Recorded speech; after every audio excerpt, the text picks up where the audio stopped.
Hey, what's up everybody? Rob here from Ram Studio Comics. Welcome back. So today's video, I'm actually working on this Avengers piece. I've shared this before, the pencils. And I had a request about buildings. Somebody asked like, how do you do those buildings? And then it made me think, I do have videos on perspective drawing. You can obviously check the channel for that. But the way I'm doing these buildings is actually a lot faster. And I'm going to show you, I'm kind of cheating, kind of doing a little bit of a lazy approach.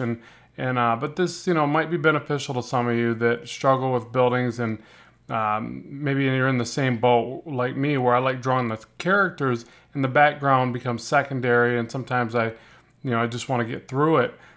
So there's certain things that I do to move faster.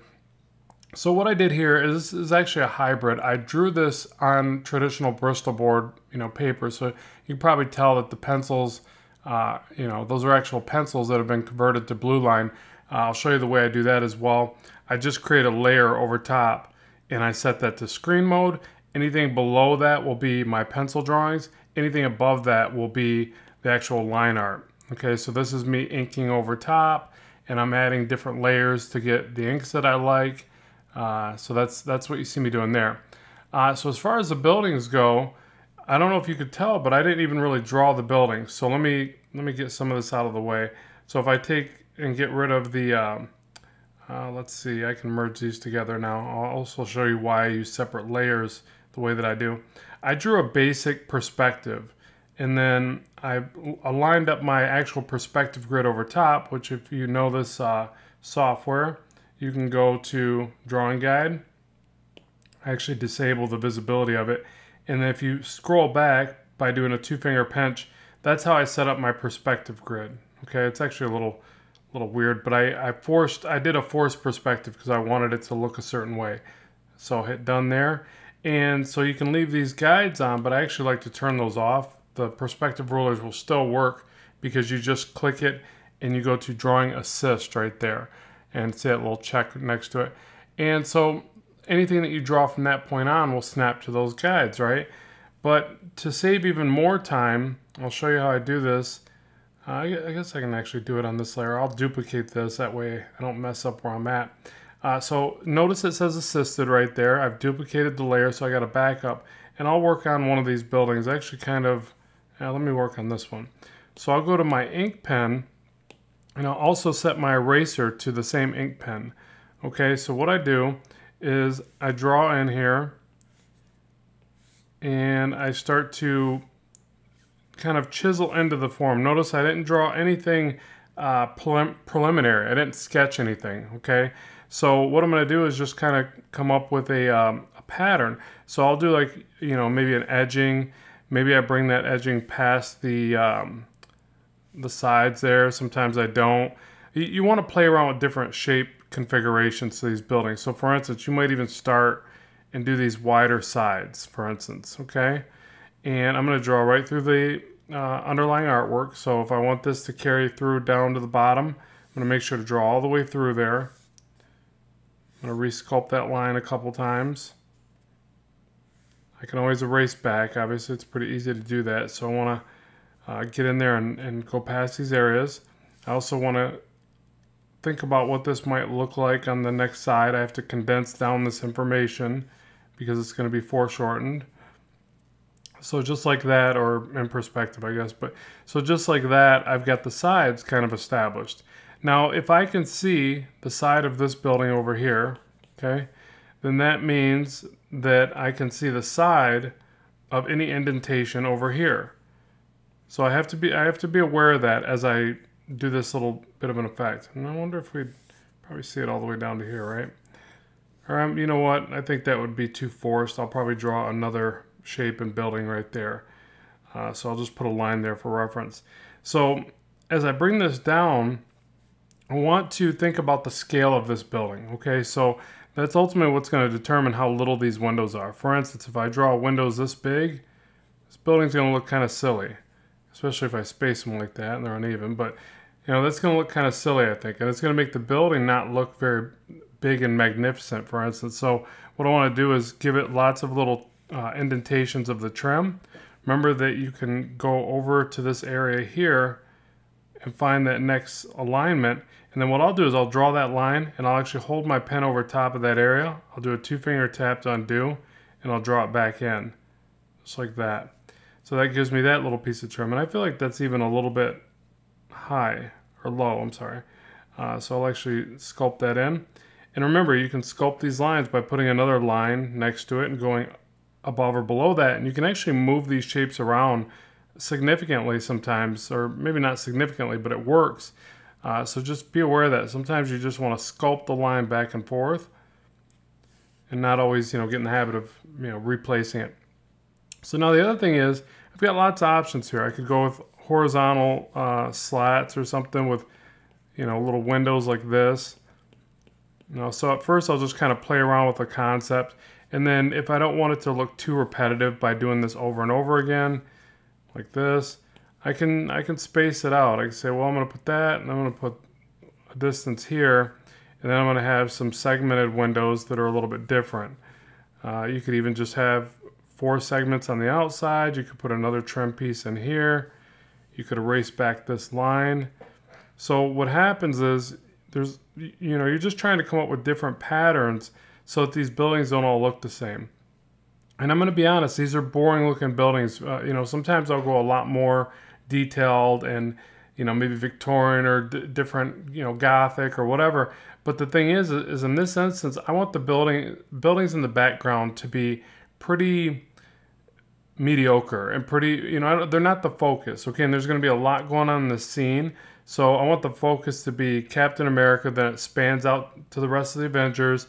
And then I don't want the buildings to be so detailed where you don't notice, or maybe, it distracts you away from the ships that are in the background that are coming through these. I'm going to have like these portals or whatever opening up and these alien ships coming through. So with all that going on, I don't mind these buildings being more simplistic. And also, I like the fact that I can easily get in here and I can just freehand some of this with the method I'm showing you. So again, let me do this a little bit more quickly and show you how I'd work through this. So I might get my separations like this, say, well, let's just, get these in place. And I'm just going to eyeball this. I'm not going to map out the distance or anything like that. If I wanted to be very specific, I could add a layer and I could say, well, let's just do this real quick, make it right. See, that's pretty close. I'm a little bit off there, but that's fine. I go down to this next one. Then I can jump back over to my other layer. So you can get as detailed as you want with this.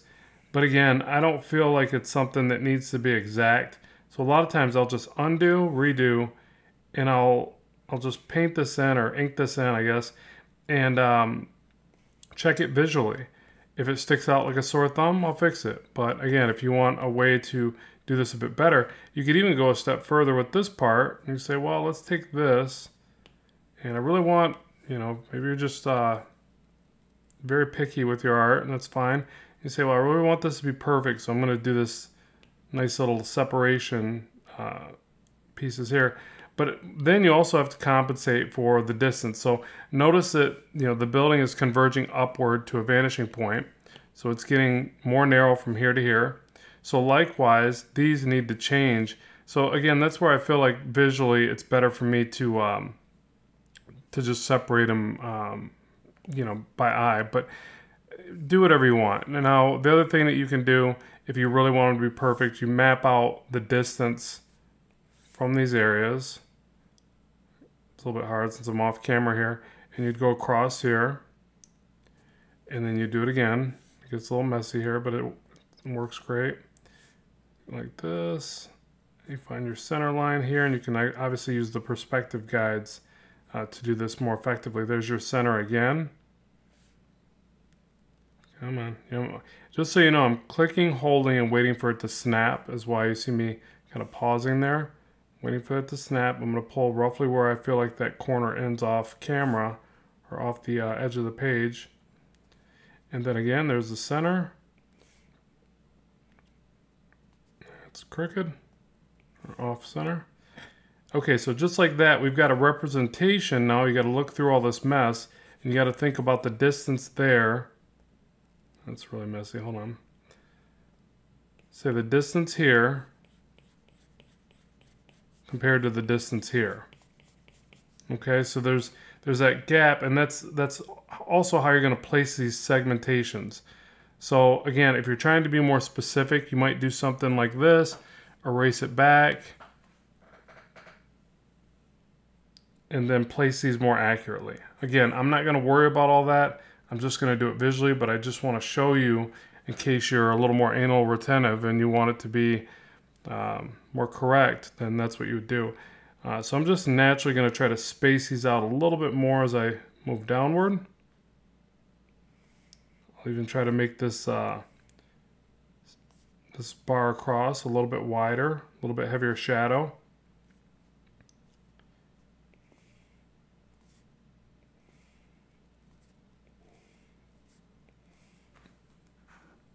Something like that.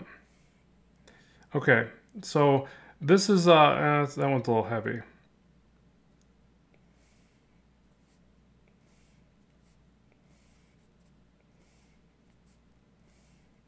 Okay, so now the next thing that I might do is add a layer, drawing assist, and then start getting the other windows in place.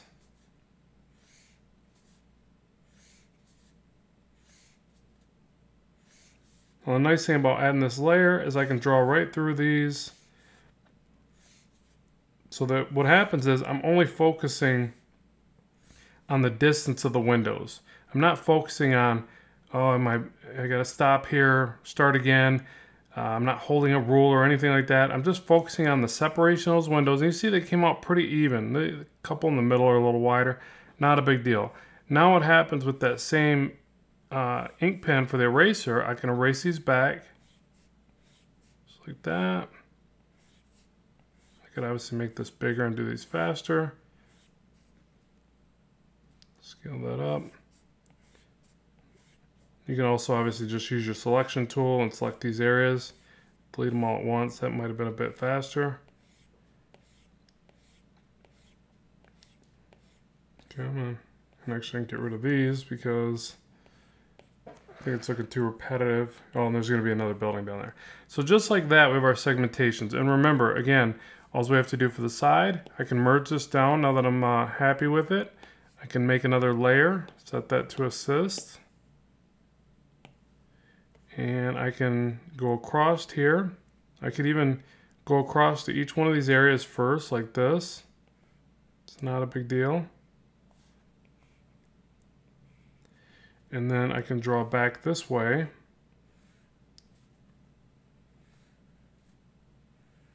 Drop in that drop shadow.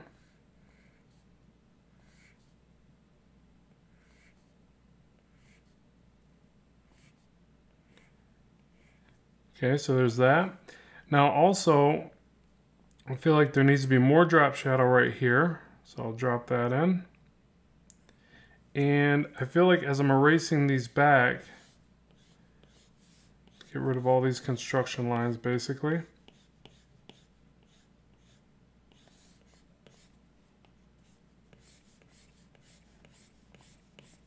I can get into the sides here and see how it looks just real flat, right? It's one of the reasons is because we need to introduce a little bit more drop shadow in areas like this. We could also add a little bit of separation in between these areas. Depends on how detailed you really want to get. It's not doing it right because I got to merge it down. So let me do that. So I'm going to kind of clean this up a little bit and then merge it down. Make sure that's all together now. And then I'm going to get in here and detail this a little. So like I said, you can add a bit of separation. If you're making a more detailed building, you can see some of this, this inner edge. So you see it kind of gives it more detail. It's actually distracting. I like the solid, but I just want to show you a couple options here. So I can clean up these corners a bit. The main thing is this, is I feel like it would need to have more separation in here so that it feels like this area is now raised, has some depth there. I could also do a slight segmentation there.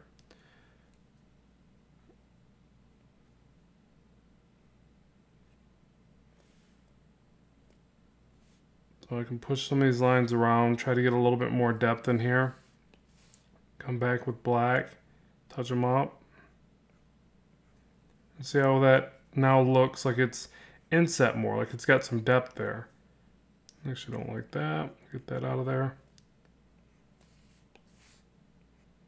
So I can just get in here and touch these areas up real quick.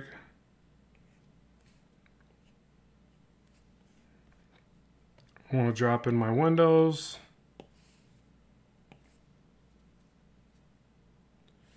These windows need to look like they're more compressed. So I'm going to bring those lines tighter in succession. And then erase back the other portions right here.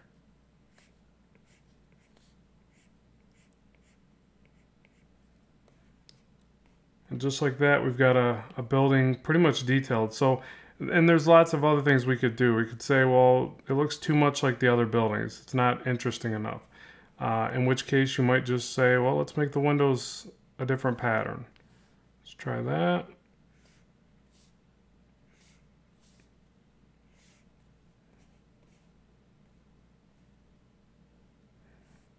Or, you know, maybe let's add another segment above it.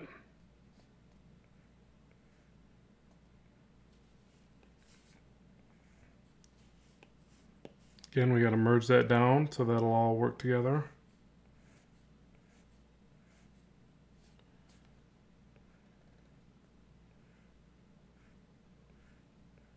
So I think the real power of this is the fact that since you're not spending all this time drawing the buildings, you're getting through it a lot faster. And once you start to really get a bit more creative with this, you could add segmentations on the sides of the building like this, little bricks or something like that. Again, it depends on how detailed you really want to get with this, but lots of options here to design this stuff and have a lot of fun with it.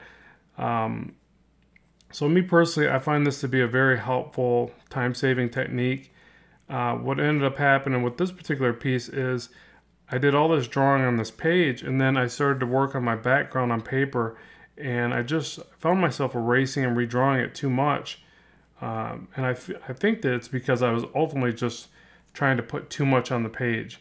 There's a lot going on here. And again, that's why I wanted to go with a little bit more of a simplified background so that when I colorize this, I'm actually going to shade that back. I'm going to put some atmospheric coloring in front of the background so that brings the characters forward. And then I might use, some stronger saturation or colors, something directional to the portals to make your eye go back there. But again, that's just kind of my process, and I just figured I would share that today. Hopefully it's beneficial for you. I would love to know what you think in the comments section below. Also, if you got any questions about this or something you need a little more explanation on, be sure to comment there as well. So thank you very much for tuning in and watching this. I appreciate the support of the channel. More content is on the way very soon. As always, keep drawing, keep having fun, and bye for now.